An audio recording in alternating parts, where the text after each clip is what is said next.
Hermanas y hermanos, Dios les bendiga. Saludos y bendiciones aquí en el comienzo del programa La Vida en Cristo. Vamos a comenzar inmediatamente en oración y hoy tenemos un programa muy especial porque vamos a hablar con un miembro de una familia que son 3 sacerdotes hermanos y el papá diácono, un testimonio único en República Dominicana. Comenzamos en oración invocando la luz y la sabiduría del Espíritu Santo. En el nombre del Padre, del Hijo y del Espíritu Santo. Amén. Ven Espíritu Santo, llena los corazones de tus fieles, enciende en ellos el fuego sagrado de tu amor. Envía tu Espíritu y todo será creado y renovará la faz de la tierra. Oh Dios, que iluminaste los corazones de tus fieles con la luz del Espíritu Santo, haz que guiado por ese mismo Espíritu saboremos los dulzores del bien y gocemos siempre de su divino consuelo por Cristo nuestro Señor. Amén. Hermanas y hermanos, Dios les bendiga. Saludos, comenzamos el programa y tenemos hoy un invitado, el padre Jaime Florentino de República Dominicana. Jaime.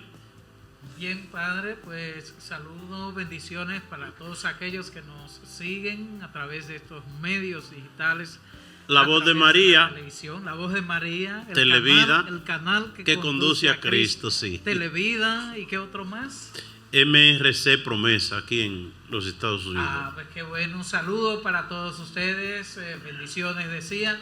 Encantado, padre, de esta invitación que me hacen, este tiempecito en el que estamos por aquí de vacaciones y recuperándonos para iniciar con todo cuando regrese en octubre a mi nueva misión en Villa Diócesis de La Vega, sí, su parroquia madre. Sí, y allá lo están esperando a usted. Sí. Claro que sí. Padre, vamos a comenzar. Ustedes son 3 sacerdotes hermanos. Así es. Al hablar de vocación de 3 sacerdotes hermanos, hay que hablar de familia. ¿Qué usted recuerda de su familia a nivel religioso? ¿Cuáles eran los elementos fundamentales de la vida de fe, de la vida cristiana, de esa familia que hoy son 3 sacerdotes y el papá que es diácono? Bueno, yo soy el número 8 de la familia de 10 que somos, 5 hembras, 5 varones. Cuando nací, por eso resalto lo del lugar, ya mi papá estaba integrado totalmente a la iglesia, era animador de asamblea y crecí viendo su testimonio de entrega. Tenía una comunidad asignada y lo he dicho en otras ocasiones en que hemos compartido ese testimonio familiar, de que era admirable verle a él cuando llegaba ese momento de ir a las comunidades a celebrar, que no había lluvia, no había sol, no había trabajo que obstaculizara ese salir él en su motorcito a celebrar la palabra o a alguna reunión con esas comunidades. Pienso que era catequista también. Catequista, sí, en su momento. Y usted sabe que allá en República Dominicana el animador de asamblea es un todoterreno. Sí. Da catequesis, prepara para el matrimonio, celebra la palabra para los bautizos y ahora de diácono mucho más. Y ese era mi papá. Y algo que también crecí ya escuchando de la tradición familiar es que cuando él se casó, que comenzó a tener sus hijos, fumaba. Y quizás se daba algún traguito, la familia era tendente a eso de la fiesta. Y cuando comenzó a tener sus hijos, pidió al Señor que le quitara ese vicio porque él no quería ser una mala influencia para sus hijos. Y desde ese momento, fuma, alcohol, fiesta, nada de eso. Todo eso se acabó. Todo eso. El testimonio, ¿verdad? Claro sí. ¿Y su mamá? Mi mamá está en el cielo, sí. Murió bastante joven, de 53 años, un cáncer la sorprendió. Cuando yo entré al seminario, precisamente 2003, en ese mismo 3 meses después, ella fallece. Pero mi mamá es la figura de una ama de casa sencilla, fue costurera, ella era quien confeccionaba nuestra prenda de vestir de un modo sencillo. Muchas veces no teníamos con qué comprar ropa para la Navidad y ella, de los retazos que iban quedando, de las costuras que asumía, de las personas que le llevaban, nos enmendaba o remendaba, decimos allá, algún pantaloncito, una camisita, y así creció. Así crecimos y entregada totalmente a sus hijos. ¿Qué oraciones usted recuerda que hacían en esa casa de ustedes? Allá pues crecimos rezando el Santo Rosario. Todos los días antes de acotarnos había que rezar el Santo Rosario. Los 10 con papá y mamá. Con papá y mamá, con el viejo, que era el que llevaba la voz cantante en eso de la oración. Llegaban a las 8 de la noche, somos de una comunidad, de un campo. Y, llamado La Guamita. La Guamita. De la Mata de Cotuí. De Cotuí, allá somos. Y cuando llegaba alrededor de las 8 de la noche, había que prepararse, porque antes de ir a la cama, pues al descanso había que rezar el Santo Rosario. ¿Había luz eléctrica en ese tiempo? No, todavía no había luz eléctrica ni televisión. Ajá. Nos embullábamos escuchando Radio Santa María, Ajá, que también se escuchaba el Santo Rosario. Y todos los domingos a las 7 de la mañana teníamos que ir a la comunidad, a la capilla de la comunidad, a participar en la celebración de la palabra que él mismo presidía. ¿Iban todos? Bueno, como era una familia tan larga, ya para mi tiempo, los mayores se habían casado, se habían independizado, quedábamos unos 7, creo, 5 allá, y sí, teníamos que ir todos. Yo crecí y cuando cumplí, recuerdo, los 15 años, le dije, última vez que usted me llama para ir a la iglesia, porque Ajá, a Dios hay que servirle entera libertad y cuando uno quiera. Y yo agradezco que él respetó esa decisión y a los 15 años comencé como a alejarme de la iglesia hasta los 22 años que sentí el llamado a la vida sacerdotal y regresé solito sin que él me obligara, sin que él me forzara. Ok, entonces cuando eligen al papá para ser diácono, ¿cuándo fue eso? ¿Y qué causó eso en la familia? Que el papá de los 10 hijos, ¿verdad?, fuera diácono. Yo tenía 15 años para esa época y no voy a decir el año en el que fue para que no comiencen a sacar sus cuentas. Pero recuerdo que 15, 16 años no estaba ya en ese ambiente de iglesia. Y sí, para la comunidad, para la parroquia Las Mercedes de la Mata, fue un acontecimiento de mucha festivo, de gran alegría. Recuerdo junto al diácono Juan Jerez, fuimos a la Catedral de La Vega, participamos allí de esa ordenación y al otro día fuimos a la primera misa que él asistió allá en La Mata y fue todo un ambiente festivo. Yo para la fecha no entendía mucho ni valoraba mucho esas cosas, pero sí tengo ese recuerdo de que fue algo de fiesta, tanto para la parroquia como para nuestra familia. Su papá entonces ya no fumaba, ya no iba a fiesta, ya no veía trago, porque entonces él se convirtió, además de ser un animador de asamblea en la comunidad, ahí mismo en La Guamita, ¿sí? Sí, y en toda La Mata, lo que hoy es la parroquia de Angelina, La Vija, que son hoy parroquia, pero en ese tiempo formaban una sola parroquia. ¿Él asistía a esas comunidades? Claro que sí, en La Vija, que queda ya más cerca del municipio de Cotuí, en medio de La Mata y Cotuí, es bastante conocido, porque fue de los fundadores de lo que fue creando junto a los sacerdotes que pasaron en esos tiempos por allá, fue creando la estructura para que esas parroquias hoy sean lo que son. Igual y también Angelina. Angelina también. La gente lo veía a él como un pichón de padre. Alguna gente no decía, voy para la misa con el diácono. Sí, suelen decir, voy para la misa de Porfirio. Pero más que confundirlo con un padre, lo ven todavía y recuerdo que crecí en ese ambiente de la valoración que tienen de él como un líder espiritual. Iban a buscar consejo allá la familia, claro la gente en problemas. Sí, yo siempre allá en mi casa siempre soy testigo de las visitas con situaciones que iban. Nosotros como miembros de la casa, pequeños y ya más grandes, no participábamos de los diálogos, pero sí éramos testigos de personas que iban llorando, de parejas, también otros para bautizar, para pedir algún servicio del sacerdote, de la iglesia.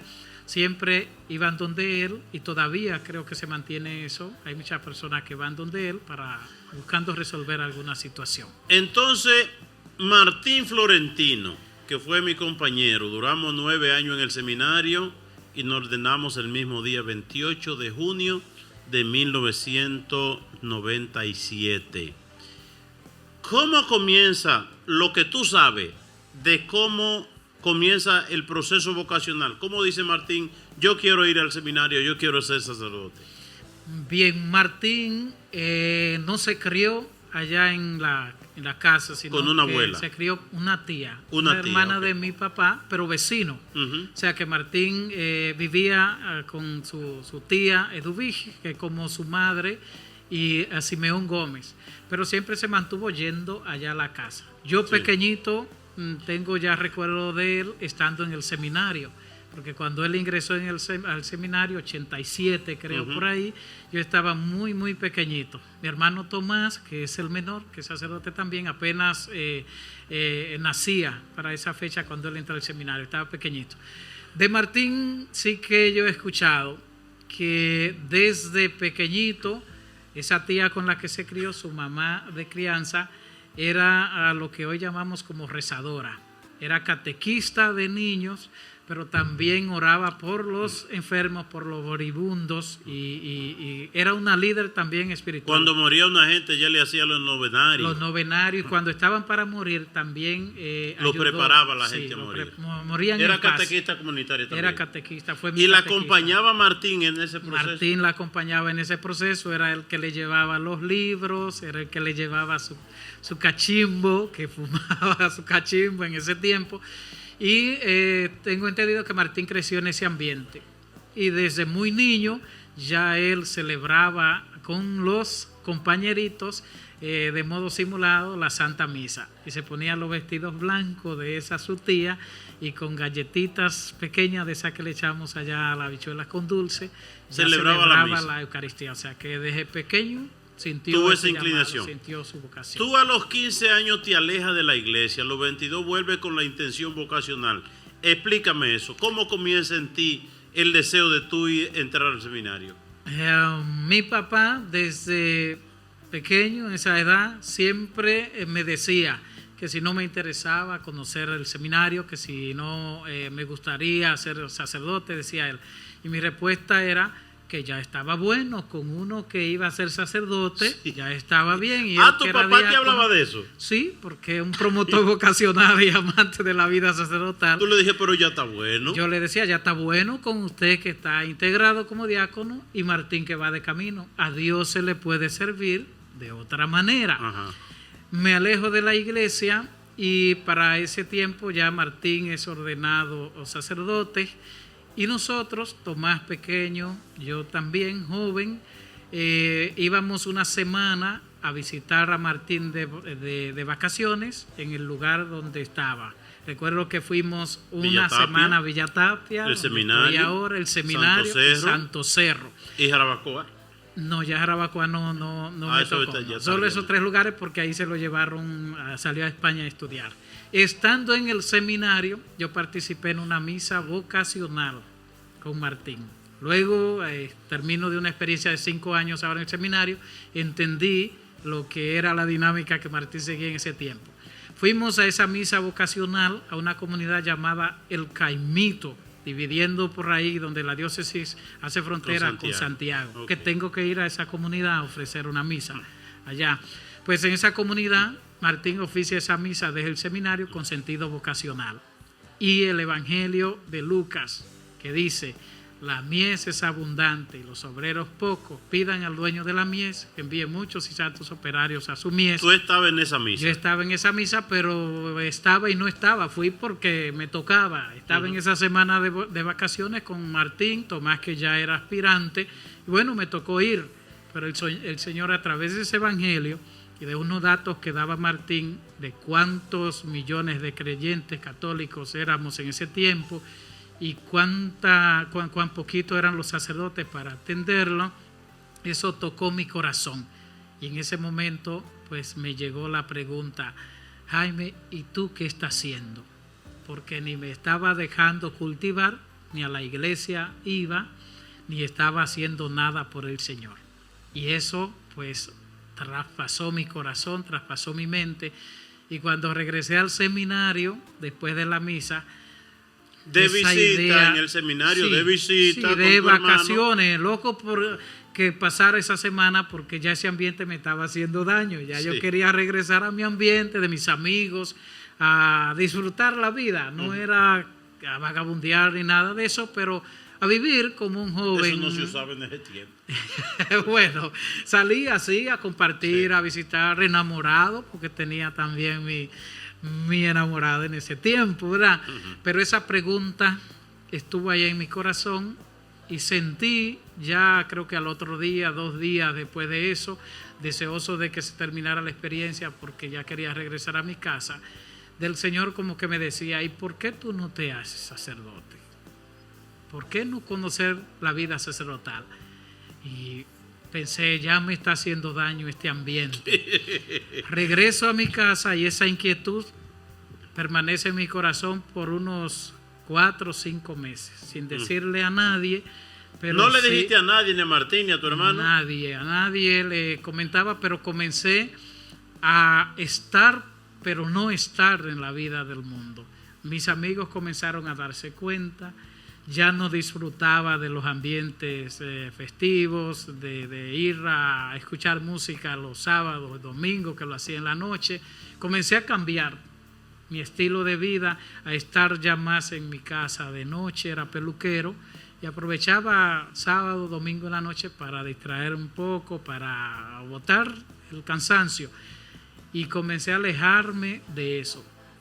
Mis amigos son los primeros que se dan cuenta que me ha pasado, que es lo que está sucediendo. ¿Tú has perdido el gusto por lo mundano? Sí, comencé ahí mismo a perder el gusto, pero a sentirme triste, porque no quería. Y cada vez que tenía un momento de soledad en el lecho, en las noches, me llegaba la inquietud y la propuesta por la vida y la vocación sacerdotal. Y recuerdo que vivía negado, diciéndole al Señor: no, Señor, yo no doy para eso, yo no quiero ser eso, porque yo sabía lo que era un padre. Ya yo tenía ante mis ojos el testimonio de Martín y el ejemplo de Tomás, que eran personas. Tomás nunca salió de mi casa. Tomás se dedicó a sus estudios, a la catequesis, y no salía de mi casa. Entonces yo decía, no. ¿Tenían Señor, una vida diferente tú y Tomás? Sí. Yo era más dado a salir, a compartir, a disfrutar, a ir a algunas fiestas del campo. ¿Y Jaime más espiritual? Tomás más espiritual. Sí, más dedicado a los quehaceres de su iglesia, porque sintió la inclinación a la vida sacerdotal desde muy pequeño. Yo veía eso como muy aburrido. Ajá. Entonces cada vez que me llegaba a mi mente la propuesta a partir de esa experiencia, yo decía, no, Señor, yo no doy para eso, yo no quiero ser eso. Y así duré como 6 meses más o menos. Y estando... ¿A los amigos tuyos tú no le decías nada? No, a nadie, porque... Cuando ellos te decían, ¿qué es lo que te pasa o no? ¿Qué es lo que te está pasando? ¿Qué es lo que sucede? Parece que ya ellos estaban comentando de que a partir de esa vacación en el seminario, yo regresé un poco extraño. Transformado. Sí, y entonces tiene lugar el momento decisivo. Había un río allá cerca que íbamos a bañarnos y fui con Tomás y uno de mis amigos más cercanos, Bolívar, ya está en el cielo, partió a causa de un accidente y siempre pido por él. Él me preguntó, Jaime, ¿quién te pregunta? Verdad, Bolívar. Bolívar, sí. ¿Es verdad que tú di que vas a ser padre? Yo no le había ¿En el dicho, río? En el río, sí. Bañándose en el río. Bañándonos ahí, estábamos preparándonos para tirarnos al río. Cuando mi respuesta fue, bueno, si la entrada al seminario fuera hoy, yo entraría. A nadie le había dicho nada, esa fue la primera vez que externé. ¿Y Tomás oyó eso? Tomás oyó eso, yo por eso digo que Tomás fue mi primer guía, mi primer promotor vocacional, porque cuando Tomás escuchó eso, me miró y se dio cuenta que yo lo había dicho en serio. Y él me preguntó, ¿y de verdad tú quieres conocer la vida del seminario? Y yo le dije, sí, me estoy sintiendo tocado. Me dijo, no, pero eso hay unos pasos para seguir eso, hay unas jornadas y eso, y ahí me orientó. Y sé que esa noche tuvo lugar entonces, ese sí que le di al Señor, porque llegué y comencé a llorar, casi la noche entera. ¿Tú le dijiste que sí a Dios llorando? Sí, me costó, porque yo no me imaginé nunca ser sacerdote, y no quería ser sacerdote quizás por miedo, o porque entendía que era una vida demasiado sublime, demasiado grande para mí, porque crecer en un ambiente religioso, ver el compromiso de mi papá, ver el ejemplo de Martín, de Tomás, yo entendía que ser sacerdote era para personas así, tocados desde pequeños, entregados totalmente a Dios, y como que me sentía un tanto indigno de esa vida. Entonces lloré hasta que le dije, con las palabras de la Virgen María, Señor, aquí estoy como tu esclavo, que se haga en mí tu santa voluntad.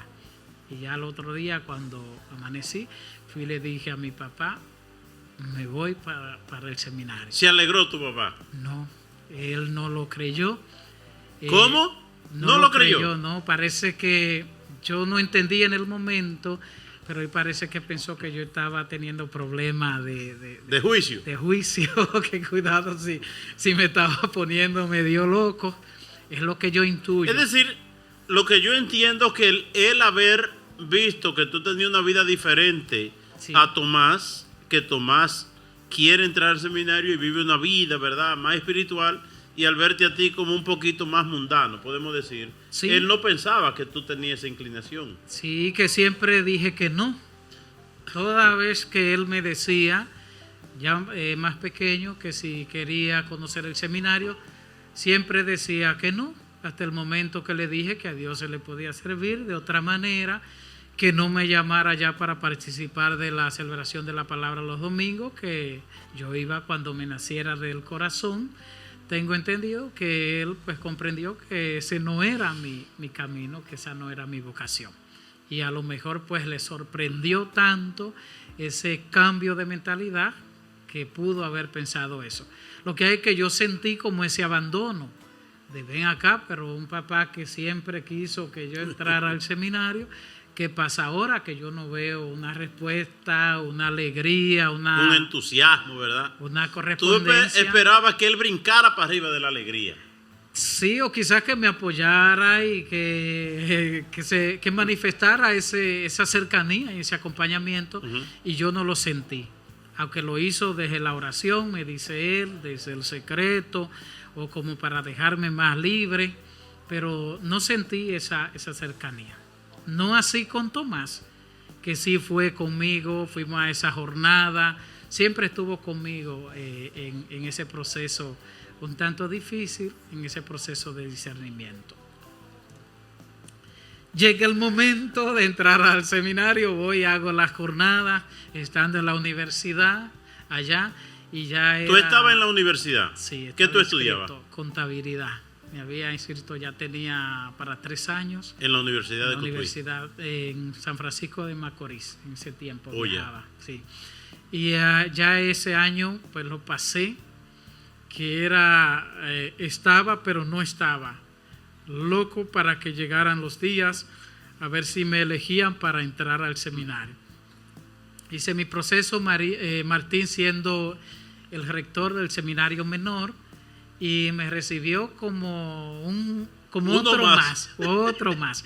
Nunca me preguntó, nunca, ni siquiera yo, pero ¿qué está pasando? ¿Dónde están la gente mía? ¿Qué es lo que sucede? Pero seguí, porque sabía, y fue tan fuerte eso que sentí. Y algo muy curioso, que en la jornada de elección llega el momento, el padre Eberto, en ese tiempo era seminarista, era el promotor vocacional de la zona de Cotuí. Cuando veo que están entregando cartas a todos los que salieron electos en ese año, 2003, cuando a mí nadie me dice nada. Hacen una reunión con los que son electos, los convocan a un salón y yo me quedo por allá en la cancha y solo pensaba, ¿y será que Martín va a dejar que yo dure otro año más afuera, demostrando que sí, que el Señor me llamó a ser padre? Y ese era mi pensar. Yo estaba dispuesto a, si tenía que durar otro año más, a que mi deseo era entrar. Y ahí entonces llegó Eberto. ¿Y qué hace usted aquí? ¿Y a usted no lo llamaron? Y dije, no, para mí nadie me ha dicho nada. Mire, pues venga para acá. Y ahí me entregó la carta. Y desde ese ¿Y te alegraste? Claro que sí, feliz de la vida. Aunque cuando llegó el momento de entrar al seminario, salí llorando. Duré casi un mes llorando en San Pío X. Cada vez que me recordaba de mi casa, nunca había salido de mi casa. Cada vez que recordaba a mis amigos y todo eso, pero nunca me pasó por la mente regresar.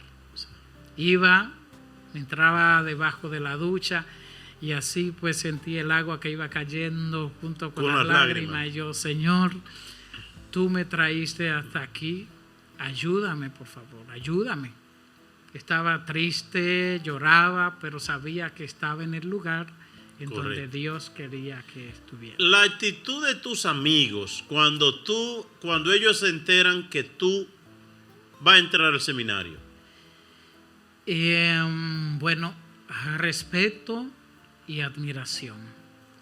No solo de mis amigos, sino también de mis familiares, de mis hermanas.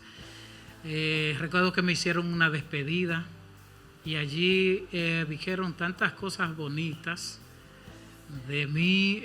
Una de mis hermanas, la que yo me le sigo, a Dolores, recuerdo que dijo que ella estaba impactada. Dolores fue una de las más entregadas allá, fue catequista de pequeña, tanto así que se decía que tenía vocación de monja.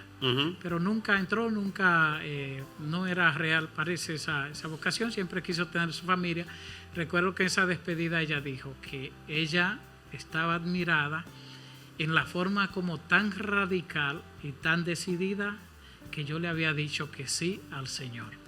Y ahí pues expresaron muchísimas palabras, unas primas, esos amigos que estuvieron conmigo, y los recuerdo y valoro mucho. Eso me ayudó bastante en la vida del seminario y hoy como sacerdote, porque siempre se ha mantenido ese respeto, esa valoración de ese cambio de vida que yo hice y de esa respuesta que di al Señor.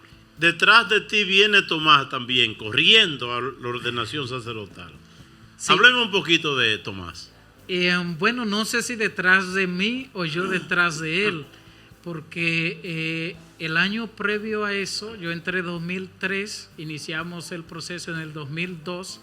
Tomás para el 2001 debió entrar a segundo de bachillerato. Todavía yo ni siquiera en los planes en mi mente estaba entrar al seminario, y ya Tomás estaba haciendo jornada. Y después supe que era candidato para entrar a segundo de bachillerato en el seminario menor, pero que Martín, como era el rector y no quería quizá tener a un hermano allá, decidió mejor como elegirlo, pero darle seguimiento desde la casa, y que él se iba a encargar de suministrarle los materiales de estudio, darle el acompañamiento, que fuera al seminario, pero desde la casa. Y eso para Tomás, ya él tendrá la oportunidad de contar ese testimonio, fue un tanto frustrante, porque él salió de allá para esa jornada con la decisión y el deseo de ingresar al seminario.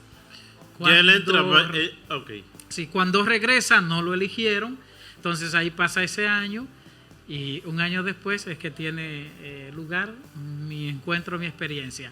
Pero ya él estaba en el proceso. Pero quien entra primero eres tú. Quien entró primero soy yo. Por eso digo, no sé si yo, Tomás detrás de mí en cuanto a la entrada al seminario, pero yo detrás de él en cuanto al proceso vocacional, porque él se decidió primero que yo, él debió entrar primero que yo al seminario, pero el Señor lo quiso así. ¿Tú te ordenas primero que él? Sí, como soy mayor, entro al prefilosofado. Él no entra al año siguiente junto conmigo porque iba a cuarto del bachillerato y no era común elegir ya para el último año del bachillerato. Entonces lo eligieron externo a cuarto del bachillerato y a mí interno ya al prefilosofado. Pero Tomás vivía como un padrecito en tu casa. Sí, siempre así fue. No solo desde el momento en que lo eligieron, sino desde que tomó la decisión, desde que sintió esa vocación. Era un modelo para la familia y para la comunidad. Para la comunidad, sí. Así nunca pleito, problema. Nunca pleito. Los compañeros del bachillerato le admiraron, le admiran todavía. Un muchachito modelo. Sí. Tranquilo, como era el más pequeño de la casa, asmático, medio debilucho y eso, pero muy fácil espiritual. De tratar. Sí, muy entregado a su fe y a la iglesia. Una familia, 3 sacerdotes, el papá diácono. ¿Cuántas hermanas y cuántos hermanos más? 5 hermanas, 5 hombres. 5 parejas, 5, wow. 5 y 5. Y no hubo intento de otros, ¿verdad? De los otros dos. No. Tengo entendido eran mayores ya. Sí, la mayor es hembra, para la redundancia, la mayor. Esa pues se casó por la iglesia, ya a una edad madura, no como en aquellos tiempos que se casaban de 15, 16, no. Ella se casó de 22 años, creo, hizo su proceso. El que le sigue, ese es el mayor de los varones, nunca tampoco tuvo intención de ser sacerdote, de entrar al seminario, y luego de ese entonces sí Martín, que es el tercero. ¿Cómo se perciben ustedes en la comunidad de ustedes? ¿Cómo son vistos ustedes? Y no solamente en la comunidad, sino cuando tú vas a una iglesia, a una parroquia, a un lugar, a un país, y tú dices, nosotros somos 3 hermanos sacerdotes y nuestro papá es diácono. Bueno, a mí me suelen preguntar que qué se siente ser hermano de 2 sacerdotes, tener un papá diácono. Y yo suelo decir, bueno, no sé qué decir porque no tuve la experiencia de vivir sin esa experiencia, porque como fui el último que me decidí, siempre cuando inicié mi camino vocacional, ya contaba con un hermano sacerdote, con un papá diácono y con mi hermano Tomás, seminarista. Entonces, para mí eso es lo cotidiano, es lo común. No puedo decir que lo perciba como algo así extraordinario, como lo ven las personas, sino como algo, un regalo de Dios, parte de la vida que nos ha dado, porque hemos tenido la gracia de ser una familia muy unida, de ser una familia de mucha fe, y no solo por ser sacerdotes, sino que desde pequeño fuimos enseñados por nuestros padres, principalmente por el papá, a ser solidario, a servir a los demás, a ir a la iglesia, a valorar la oportunidad, rezar rosario, la oración, participar de la misa. Los sacerdotes para nosotros siempre fueron personas especiales.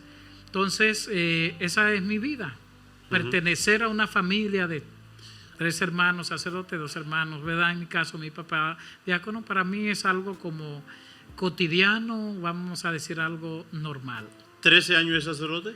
13 años de sacerdote, y puedo decir, padre, en ese sentido, que pertenecer a una familia así tan religiosa es una gracia especial, pero también es un gran compromiso. Un desafío. Sí, porque en ese tiempo, principalmente cuando me alejé así de la vida de la iglesia. ¿Solamente tú te alejaste?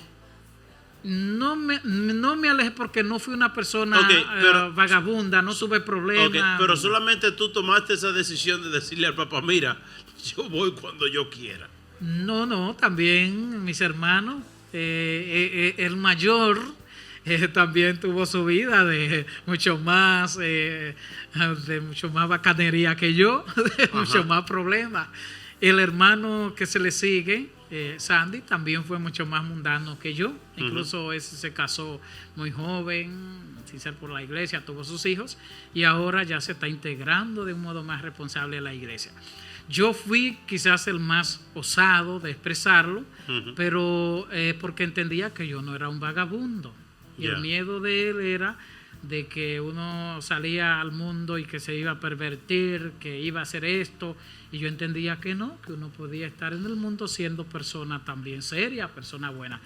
Pero con lo que le decía de la responsabilidad de pertenecer a una familia así, no fueron una ni dos las personas que cuando me veían hacer cierta cosa me decían, recuerdo un tío, ¿tú eres hijo de Porfirio? ¿no? Que me dijo con todo peso, y a mí eso me dolió.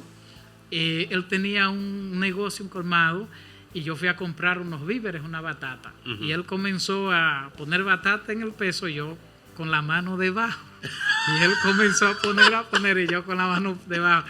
Y cuando él se dio cuenta que se acumuló tanta la cantidad, que vio que yo tenía la mano que debajo, era una trampa tuya. Sí, no era quizá para tomarme, sino era una cosa broma de muchachos. Sí. Él me dijo, caramba, pero usted no parece ni siquiera de quién es hijo. No parece hijo de Porfirio. No parece de ese diácono. A mí eso me dolió. Y tú no pareces Manuel Martín Florentino. Claro, entonces yo estuve en ese ambiente, pero siempre con ese peso de mi familia detrás. Y por eso no hice cosas malas. No me casé a temprana edad. No me aproveché ni experimenté en la vida sexual, ¿verdad? En la práctica de la sexualidad, porque sabía que andaba ahí, quería como demostrarle a mi papá de que la seriedad se podía vivir también en ese ambiente. Sí. 13 años después de sacerdote, ¿verdad?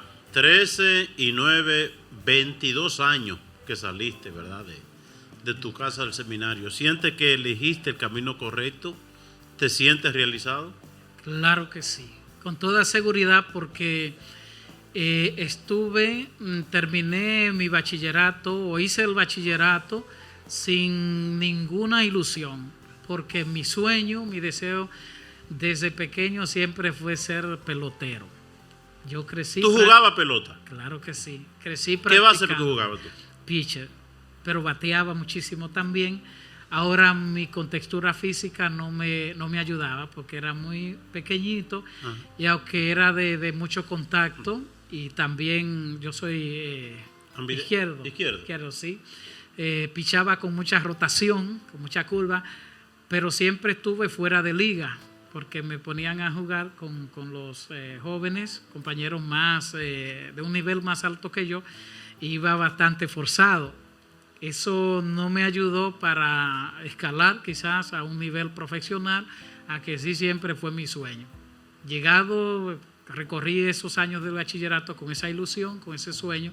De ser pelotero. De ser pelotero. Cuando termino el bachillerato, pues ya ese sueño me voy dando cuenta que no era lo mío. Sí. Termino sin ninguna ilusión, inicio la contabilidad porque era mi fuerte en esos años. Ningún tipo de amor por los estudios, pero sí era muy hábil con los números, con la matemática. Inicié eso de la contabilidad, no porque me gustara en sí, sino bueno, esto es lo que toca, no quería, mi papá me forzó, pero mi deseo era quedarme como peluquero. No había mucha ilusión. No había mucha ilusión, y en medio de esa desilusión, en medio de esa confusión existencial, entonces llega el Señor a mi vida y con este llamado da un norte, da un rumbo, da una meta a mi existencia. Y desde entonces, de un bachillerato mal hecho, Jaime llega al prefilosofado en Santiago, 4 años de filosofía en el Seminario Santo Tomás de Aquino, a pasarlo duro en los estudios. Pero gracias al empeño, a la gracia de Dios, voy poniéndome al nivel de las exigencias. El Señor me dio amor por los estudios y gracias a Dios fui creciendo, fui poniéndome al nivel de las exigencias, y aquí estamos, agradecido de Dios por esta ilusión, por esta vocación que me ha dado, y no tengo nada de que arrepentirme, y mi palabra es de gratitud porque esta vocación, más que lo sublime que pueda parecer, ha sido el llamado de Dios que ha dado sentido, que ha dado pues motivo a mi existencia, a mi vida. Hoy día, cuando hay tantas confusiones, y no solo tantas confusiones, sino desilusiones, cada vez más crece en el mundo el número de gente deprimida. En el año 2023 fue un año récord en suicidio, jóvenes suicidándose, y sobre todo la sorpresa de los médicos, psiquiatras, psicólogos, es que precisamente no son los más pobres que se suicidan, son los ricos en sociedades muy avanzadas, muy desarrolladas. Es decir, se ha perdido el horizonte a Dios y eso como que opaca la dimensión de la alegría en el alma humana. Y la gente sigue buscando, y a veces buscando sin Dios, pero uno va a España y ve que hay un repunte de la fe. La gente está volviendo a Dios. Tú que has estudiado fuera del país, has dado diferentes países, tu experiencia en cuanto a esa actitud de los jóvenes buscando donde no hay, terminando desilusionado, deprimido y acabado. Bueno, sí, es una realidad. Quizás yo por eso agradezco más a Dios, porque yo bien pude ser uno de esos. Imagínense con un sueño de ser pelotero, beisbolista, no alcanzar ese sueño. Si el Señor no acude a mí con este llamado, a lo mejor pude ser un frustrado en ese ámbito del deporte. Y gracias a este llamado entendí que no, que si no tuve las condiciones para ello, pues es porque el Señor tenía esta vocación para mí. De modo que la importancia que tiene el Señor, pero sobre todo la importancia que tiene asumir la vida en clave vocacional, es fundamental para no caer en esto que usted termina, padre, de decir. Porque es que uno muchas veces quiere ser algo, alguien que a lo mejor no es tu vocación, no es tu misión. Y tomarse el tiempo, reconocer la importancia que tiene de uno analizar sobre su vida. ¿Qué yo puedo hacer? ¿Cuáles son mis dones? ¿Cuáles son mis fortalezas? En ese sentido de fe, eso es la vocación. Eso es la vocación, poder reconocer que yo puedo tener el deseo y el sueño de ser, de cierta manera, de ejercer cierto estilo de vida. Pero debo discernir, porque puede ser que eso sea lo que yo quiera por motivaciones externas, porque quiero ser como fulano, quiero ser como aquel. Pero si no tengo las condiciones para eso, es el mejor indicador de que ese no es el estilo de vida para el que he venido a este mundo. Entonces, esa desilusión que se da muchas veces en los jóvenes, quizá puede ser por eso, por querer ser y encerrarme en querer ser lo que no puedo ser o lo que no debo ser. Y no alcanzar eso, entonces me encierra en esa desmotivación de que si no es eso, ya no quiero ser nada más. Si esta persona, esta muchacha o este muchacho no me hizo caso, ya no quiero a nadie más y ya mi vida no tiene sentido. Y ahí viene entonces la depresión. Y por eso la necesidad que tenemos de Dios, porque el Señor nos va mostrando en su palabra y a través de sus enviados, de que la vida es dinámica, de que a lo mejor yo puedo estar pensando que las cosas pueden ser de esta manera, pero el Señor me está diciendo, me está mostrando que el camino es por otro lado. Y cuando nos acostumbramos a vivir así, no hay lugar para la desmotivación, porque viviremos en esa actitud de saber que estoy aquí, pero que en cualquier momento el Señor me puede indicar. No hace falta hoy, sobre todo en el mundo juvenil, usar más la cabeza, dedicarse a pensar, reflexionar. Incluso que uno tiene la experiencia primero de Jesucristo, ¿verdad? 40 días, 40 noches en oración, en reflexión, se dedicaba noches enteras a pensar. María meditaba todas las cosas. Abraham, Dios lo saca de Ur. Moisés, Dios lo saca del ambiente del palacio. A ti te sacó de tu casa y te lleva a una comunidad del Caimito. Y entonces a mí me sacó también de mi casa y me lleva al centro de promoción al lado del seminario. Y ahí es que surge mi vocación también. No le hace falta a los jóvenes como salir de este ambiente de punchar un teléfono, de la testeadera, de los influencers, de las redes sociales, del consumismo, del materialismo, de la televisión, y irse a un lugar solo a pensar y a meditar para que Dios le hable allí. Claro que sí, y creo, padre, también en ese sentido ser sinceros con ellos mismos, porque hay muchos jóvenes en nuestras comunidades parroquiales que en algún momento han sentido la atracción para comprometerse más con la iglesia. ¿Tienen miedo? Sí, o andan tan ligeros que no consideran que eso sea importante, de sentir de un momento la curiosidad por ir a un seminario, a una jornada. Sí, eso sería bueno. Es decir, hacer jornadas vocacionales con jóvenes, ¿verdad? Sí, y si se siente la atracción por participar de un retiro, de Emaús, de la renovación, pero eso no es muy importante. Pero ya estuvo ahí la atracción, ya estuvo ahí la motivación. ¿Tú no te has sentido nunca deprimido? ¿No has tomado nunca antidepresivo? No, nunca jamás. ¿Verdad? Eso es lo que yo veo hoy. Tantos jóvenes que antidepresivos, que esto, lo otro.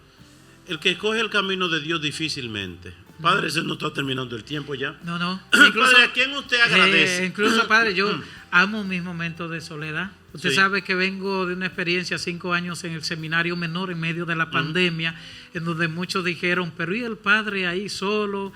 Monseñor Héctor Rafael, en su momento, que era nuestro obispo, me externó su preocupación. Jaime, estoy un tanto preocupado de que tú solo en el seminario, porque quedé solo ahí. Y no, yo busqué la manera de que ese ambiente, cuando quedaba ahí solo, que solamente se escuchaba el murmullo de la naturaleza. Oye, ahora yo extraño eso, yo amaba esos momentos, sí. Nunca puedo decir que eso de depresión y desilusión ha pasado por mi corazón. Eso es más falta de Dios que otra cosa. Sí, es una enfermedad, sabemos, pero creo que los ambientes también van colaborando para que uno se vaya sumergiendo un tanto en esas anomalías que llevan a la depresión. Se terminó el tiempo, padre. Caramba. Padre, ¿a quién usted saluda? Mucha gente en diferentes lugares ven el programa, y si a la persona que usted va a saludar no ve el programa, se lo dice el vecino que lo ve. ¿Así? Sí, ¿a quién usted saluda? Allá en La Guamita, ¿cuáles eran las personas, alguien que usted, su catequista, su maestra? Mi madrina Teodora, cariñosamente Nona. ¿De La Guamita? De La Guamita, sí. Su esposo Lucas, que suelen ver a través de La Voz de María y a través de Televida. También mi padrino Lucas sigue algunas de las reflexiones que a través de Televida también pasan. Mi hermano Agustín, que ve bastante La Voz de María allá. ¿Dónde vive Agustín? En mi casa, en La Guamita. A Mella, la profesora Mella, cariñosamente le decimos allá en La Guamita. Pero hay otras personalidades que ven el programa allá en Villa Tapia, la parroquia San Rafael. Hay personas que se me están acercando. Yo lo veía, padre, en La Voz de María, como iba todos los sábados segundos a celebrar la misa allá. Sí. No sé los nombres de esas personas, pero mis saludos para ustedes. ¿Y el tablón? Allá. ¿Usted tuvo en el tablón de seminarista? Bueno, en el tablón a doña Juana, a doña Anita, a Celeste, que vive en Italia, pero cuando viene a ver, está viendo también este programa. Sí. Su hermana Altagracia. Y cómo no hacer llegar mis saludos allá en Bogotá, Colombia. Usted me dice que este programa se ve también en Colombia. Yo estuve en la parroquia San Ambrosio, y allá pues tengo mis amistades, a Jairo y su esposa. Si me ven por aquí, estamos vivos. Bernarda, que me atendió bastante, era como el ama de llave de allá de la parroquia. Y a toda esa gente buena, que a lo mejor el nombre no me llega, pero pueden estar viendo este programa. Estuve con Monseñor Alirio allá, un sacerdote, ya tiene un tiempo que murió, unos años que murió. Oramos por él. Yo saludo a la familia del padre Sergio de la Cruz. Yo estuve en Murcia con el padre Sergio, duramos unos días por allá con un grupito rezando, celebrando misa, acompañando al padre Sergio. Tiene un proceso médico, el proceso médico va muy, pero muy bien. Y yo creo que ya antes de enero vamos a tener al padre Sergio integrado en la diócesis de La Vega, ¿verdad? una experiencia bonita estar por allá. En Murcia, Nuestra Señora del Pilar, allá en Zaragoza, también estuvimos en la Sagrada Familia, y también estuvimos en un santuario de Caravaca, donde está la Veracruz, que de eso vamos a hacer un programa un día de estos. Bien, padre, pues yo le agradezco que usted estuviera aquí, que usted se digne estar con nosotros compartiendo una experiencia. No hay otra familia en Santo Domingo con 3 hijos sacerdotes, 3 hermanos sacerdotes. No. Hay varios allá en La Vega. De dos, sí. Bueno, yo tuve mi hermano menor, Joan, estuvo en el seminario 4 años, pero se desgaritó.